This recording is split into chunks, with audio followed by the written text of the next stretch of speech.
AGN, Prensa Sindical. Podcast. Especial Política Internacional. Alicia Castro explicó su renuncia como embajadora en Rusia y su posición con respecto al voto argentino contra Venezuela en la ONU. Esta semana la noticia central tiene que ver lo que ocurrió en la Organización de Naciones Unidas, cuando la República Argentina termina votando en contra de la República Bolivariana de Venezuela.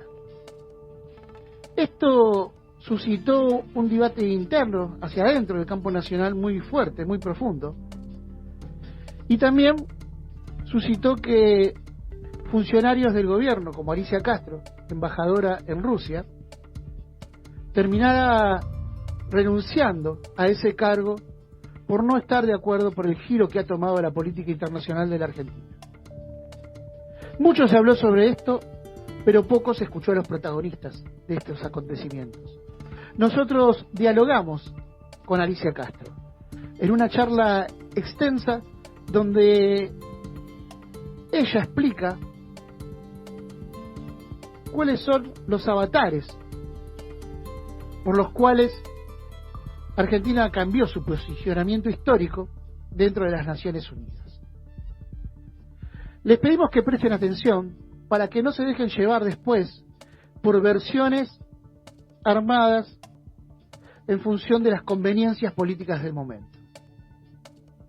Escuchamos entonces, aquí en Palabra Sindical, a Alicia Castro, ex embajadora de Rusia en este contexto.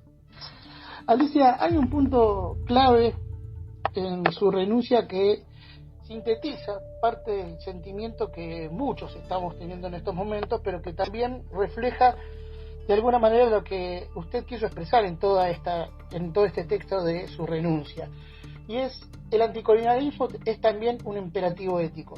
¿Se ha perdido de vista eso en la Argentina a partir de esta votación contra Venezuela?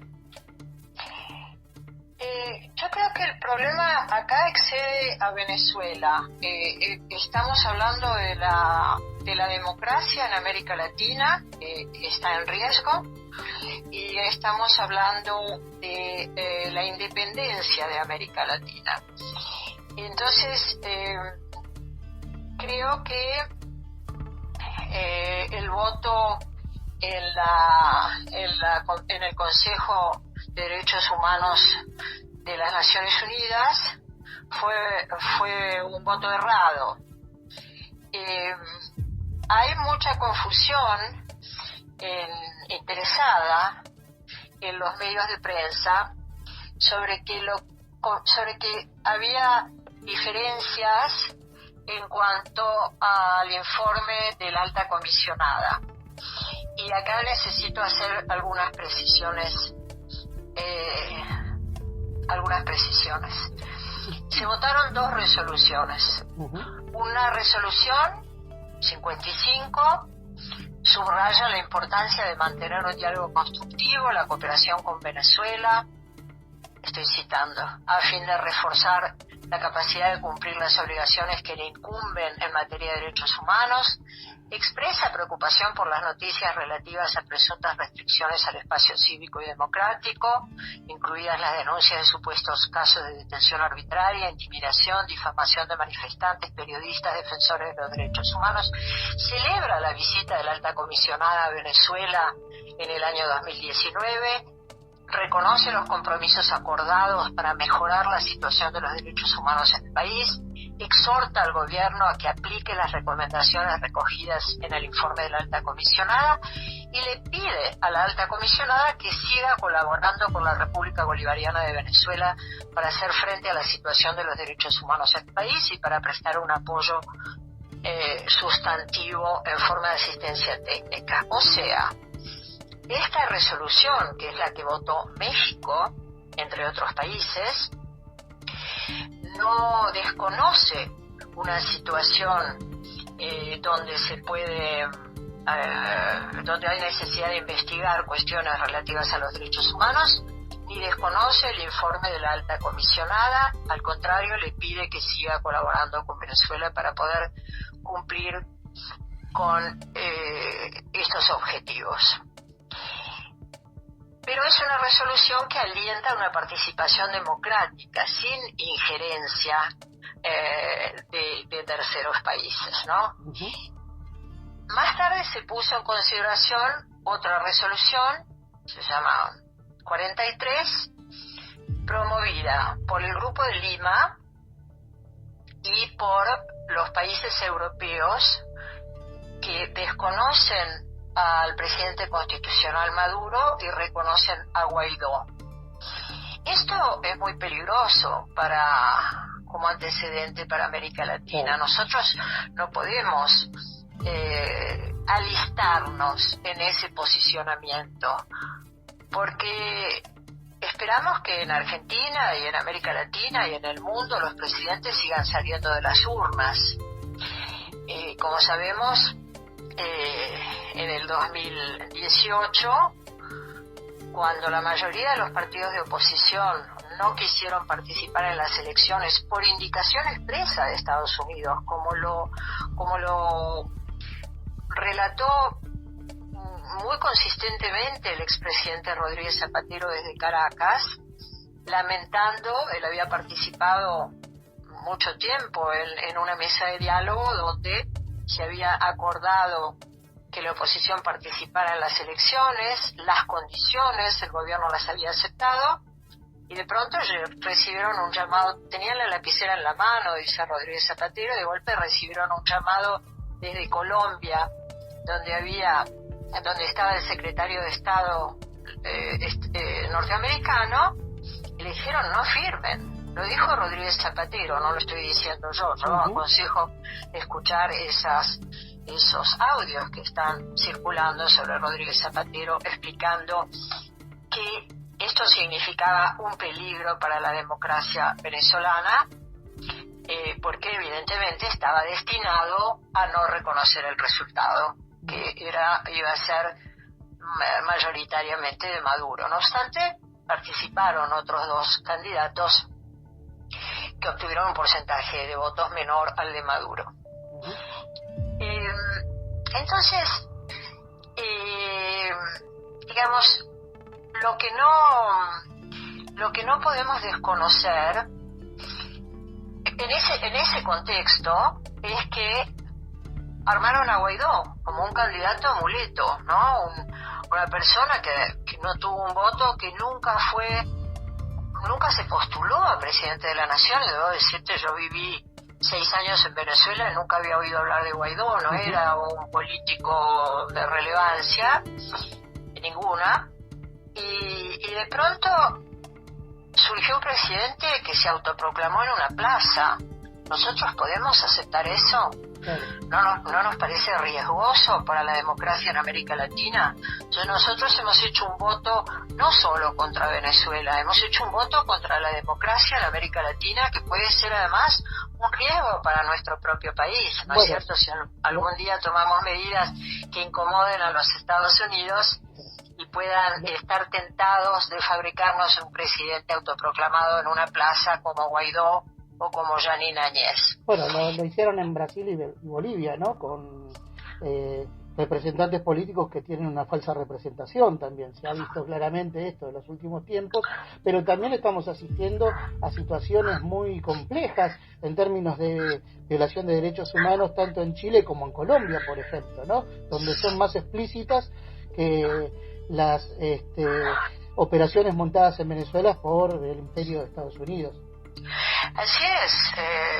Nosotros votamos, por un lado, la resolución de estos países que reconocen a Guaidó y que apoyan sanciones, que han determinado sanciones y bloqueos contra Venezuela que perjudican gravemente al pueblo venezolano. Porque, como sabemos, Venezuela tiene una estructura industrial muy débil, importa casi todos los alimentos que consume, y entonces la maldición del petróleo, lo llamaba Chávez, porque acostumbrados a vivir del petróleo producen tienen muy escasa producción industrial y dependen mucho de las importaciones, que ahora están rotas, están quebradas, Entonces votamos con esos países que reconocen un presidente muleto, que apoyan las sanciones y los bloqueos criminales ya a este punto, y con el Grupo de Lima. Y acá quiero hacer un punto, porque el Grupo de Lima contribuyó Macri a formarlo con Bolsonaro, con Temer, con Lenín Moreno, con dos objetivos explícitos que además representantes del gobierno de Estados Unidos aclararon públicamente. Uno era cambiar el régimen en Venezuela y el otro era desarticular el bloque regional, desarticular UNASUR, desarticular la Comunidad de Estados Latinoamericanos y Caribeños, la CILAC. Y esto también es un punto para reflexionar, porque la UNASUR alcanzó esa forja extraordinaria que lograron los presidentes de izquierda y progresistas en la región. Me refiero a Hugo Chávez, a Lula, Evo Morales, Pepe Mujica, Daniel Ortega, los dos gobiernos Kirchner. No sé si me está faltando alguien, Fidel Castro, por supuesto. Bueno, logramos primero la UNASUR y luego la CELAC. La UNASUR tuvo una densidad suprainstitucional, supranacional, mejor dicho, muy sólida, que logró, por ejemplo, evitar dos golpes de Estado. Uno, un golpe policial en Ecuador, y un golpe secesionista en Bolivia, con los mismos actores que ahora sí lograron recientemente dar un golpe de Estado en Bolivia. Bueno, entonces hay que tener todas estas cuestiones en cuenta, y votamos el 6 de octubre con el Chile de Piñera, con Colombia, que tiene cientos de líderes sociales asesinados, firmantes de los acuerdos de paz. Es una masacre. Votamos con el Ecuador de Lenín Moreno, que está persiguiendo judicialmente a un aliado de la Argentina, a Rafael Correa. Votamos con El Salvador de Bukele. Por lo visto no han visto las fotografías de las cárceles de Bukele. Votamos con el Perú de Vizcarra, donde los derechos humanos son permanentemente violados. Votamos con el Brasil de Bolsonaro y votamos con Añez. Votamos con Jeanine Añez, que ha producido un golpe de Estado en Bolivia. ¿Qué imagen proyecta la Argentina? Dándole entidad a estos gobiernos verdaderamente fascistas, como si fueran palabras autorizadas en materia de derechos humanos, ¿no?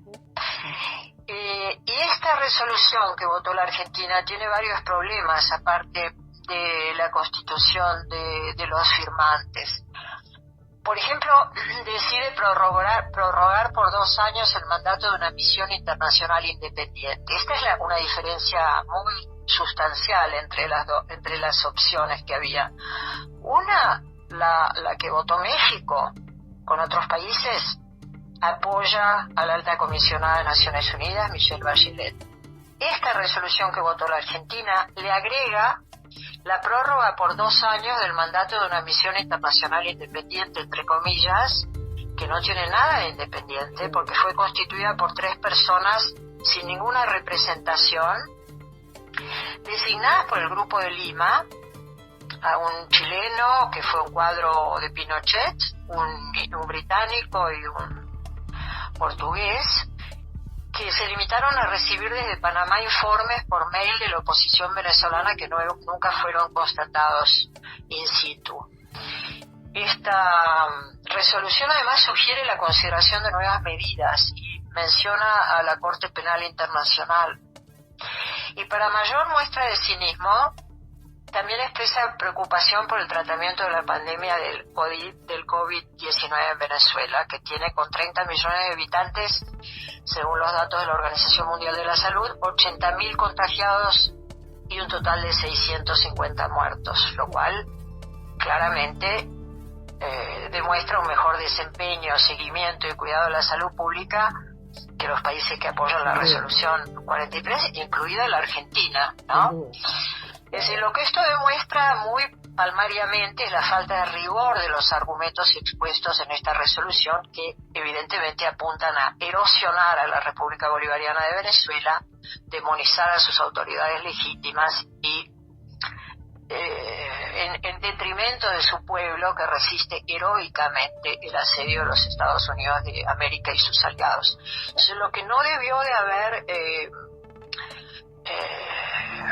evitado la Cancillería, el gobierno argentino, es ver el mapa regional de América Latina y los riesgos que se corren. Por eso nosotros tendríamos que haber hecho un voto con México. Y además acá quiero insistir en que se incumplieron promesas, se rompieron promesas. Por eso yo digo que es un giro dramático de la política de relaciones exteriores, no solo con relación a los gobiernos Kirchner. En realidad esta es la votación que hubiera hecho el gobierno de Macri. Por eso Macri saludó y los Estados Unidos saludaron al voto de Argentina. ¿Qué significa esto? Este es el voto que hubiera hecho Macri y nosotros pasamos 4 años resistiendo el neocolonialismo que aplicó Macri y la entrega que aplicó Macri y la sumisión de Macri a los intereses de los Estados Unidos, del cual se convirtió en un aliado regional. Alicia, para finalizar, ¿por qué cree que Argentina tomó esta determinación? Porque tenemos actores del imperio adentro también del movimiento nacional, porque se pensó de manera, entre comillas, estratégicamente, no molestar a los agentes del FMI que llegaran a la Argentina y complacer pedidos de Estados Unidos, o porque simplemente este cambio de política ya subsistía la idea de algunos funcionarios argentinos de seguir alineados con este eje del imperio que, como bien usted señaló en el transcurso de la nota y con claridad, abre las puertas para incipientes intervenciones cuando un gobierno moleste los intereses de Estados Unidos en la región? Yo no puedo hablar de la intencionalidad de otros, de una intencionalidad que no comparto, al punto de haber renunciado a mi cargo como embajadora designada en la Federación Rusa, justamente porque el embajador, la embajadora, representa a la política de relaciones exteriores de su país, y yo no podría representar con honestidad a esta política, ¿no? Y además Rusia, a mí me gusta mucho y lamento perderme el encuentro con Putin, el encuentro con Lavrov, el encuentro con una diplomacia que respeta la soberanía de los pueblos. Rusia está en contra de la injerencia. Cuando apoya a un país, como apoya claramente a Venezuela, lo hace para apoyar la estabilidad de Venezuela, pero respetando su soberanía, ¿no? Y lo hace también en la intención de construir una multipolaridad, un mundo multipolar de naciones iguales, sin hegemonías, naciones iguales y soberanas, para que pueda haber personas iguales con iguales derechos. Entonces, eso lamento mucho perdérmelo, pero no sería honesta si me sentara a mirar por la ventana a ver caer la nieve. Claro. Porque cobrando un salario enorme, además, no sería honesta, porque no me siento representada en esta política de relaciones exteriores. Conocemos que en el Frente de Todos hay diversidad, mucha diversidad. Por ejemplo, para ser claros, porque creo que la política tiene que tener inteligibilidad, ¿no? Tenemos que poder entenderla todos y todas. Por ejemplo, Sergio Massa, como sabemos, contribuyó a la persecución judicial a Cristina Fernández de Kirchner, y con respecto a Venezuela, celebró la llegada de Guaidó. podríamos decir que estamos en las antípodas. Sin embargo, construimos un frente electoral. ¿Pero qué pensamos? ¿A qué aspirábamos? Por lo menos a que la Argentina mantuviera sus principios rectores en materia de derecho internacional. La Argentina ha hecho doctrina, la doctrina Drago, la doctrina Calvo. Hemos dado lecciones al mundo en materia de no injerencia en asuntos de terceros países, respeto a la libre determinación de los pueblos, que se expresa evidentemente a través del voto popular, base de la democracia, y soberanía, igualdad jurídica de los estados. En esto Alfonsín también dio cátedra, tan admirado por el presidente. Igualdad jurídica de los estados. ¿Cómo podemos votar una resolución donde los países europeos quieren incidir en las fechas, modalidades y controles de las elecciones en Venezuela? A ese punto en concreto me refiero cuando digo que el anticolonialismo es un imperativo ético. ¿Por qué Gran Bretaña, con quien votó Argentina, insólitamente Argentina votó con el Reino Unido, que tiene incautado el oro de Venezuela ilegalmente, contra Venezuela, que ha sido históricamente uno de los bastiones de nuestro acompañamiento en la lucha y el reclamo por la soberanía de Malvinas? ¿No es grotesco? Es muy grotesco, ¿no? Es muy violento. ¿No es grotesco? Es violento. A mí me resultó, sí, muy fuerte. Porque al límite la Argentina podría haberse abstenido. Lo ideal, si hubiera dependido de mi consejo, obviamente yo hubiera aconsejado votar por la primera resolución, también para mantener una alianza con México. Uh-huh. El presidente Alberto Fernández había formulado ciertos compromisos con respecto a política exterior. Una, fortalecer el bloque regional. Y por supuesto, esta resolución opera en contra. Dos, fortalecer una alianza con México, dado que hay gobiernos de derecha en toda la región y el aliado progresista es México. ¿Cómo se constituye? ¿De qué hablamos cuando hablamos de alianza? De algo más que palabras. Cuando hablamos en materia de diplomacia, cuando hablamos de alianza, hablamos de estrategias conjuntas, hablamos de votaciones consensuadas. Esto se rompió también el 6 de octubre.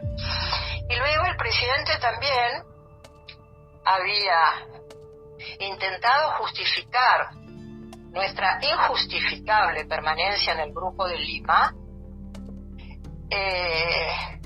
aduciendo que estábamos integrándolo, pero nunca votaríamos sus resoluciones. Y esta fue la tercera promesa rota el 6 de octubre.